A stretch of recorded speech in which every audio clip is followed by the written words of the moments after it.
అదో వింత పండుగ. వాళ్ళంతా విచిత్రమైన ఆచారాన్ని అనేక సంవత్సరాలుగా పాటిస్తూస్తున్నారు.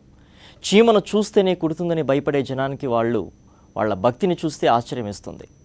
ఏడాదికి ఒకసారి జరిగే ఈ పండుగను ఎంజాయ్ చేసేందుకు తెలంగాణతో పాటు కర్ణాటక ప్రజలు కూడా ఆసక్తి చూపిస్తుంటారు. ఇంతకీ ఏంటా పండుగ, ఎక్కడ జరుగుతుందో మీరే చూడండి. ఎంత ధైర్యవంతులకైనా తేళ్లను చూస్తే వణుకు పుడుతుంది. దాన్ని ముట్టుకోవాలంటే భయం వేస్తుంది. కానీ కర్ణాటకలోని యాదగిరి జిల్లా కందుకూరు గ్రామస్తులకైతే తేళ్లంటే మహాసరదా.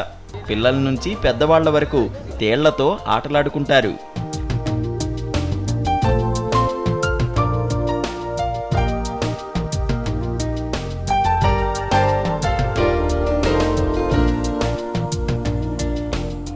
అదేంటని ఆశ్చర్యపోకండి. ప్రతి ఏడాది శ్రావణ మాసం ప్రారంభంలో వచ్చే నాగుల పంచమిని ఇక్కడ తేళ్ల పంచమిగా జరుపుకుంటారు. ఈ గ్రామస్తులంతా తేళ్లను ఆరాధ్యంగా పూజిస్తారు. అందుకే పంచమి నాడు పిల్లలు పెద్దలు అంతా కలిసి దగ్గరలో ఉన్న కొండపైకి వెళ్ళి అక్కడున్న రాళ్లను కదిలిస్తారు.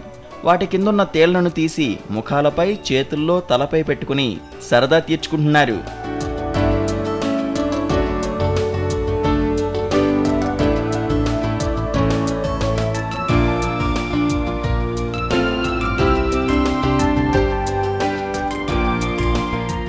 ఇక్కడ విచిత్రం ఏమిటంటే రాళ్ల కింద నుంచి తీసిన తేళ్లు ఈ ఒక్కరోజు ఏ భక్తులను కరవవని, ఒకవేళ కరిచినా అమ్మవారి బొట్టు పెట్టుకుంటే నొప్పి ఇట్టే తగ్గిపోతుందంటున్నారు.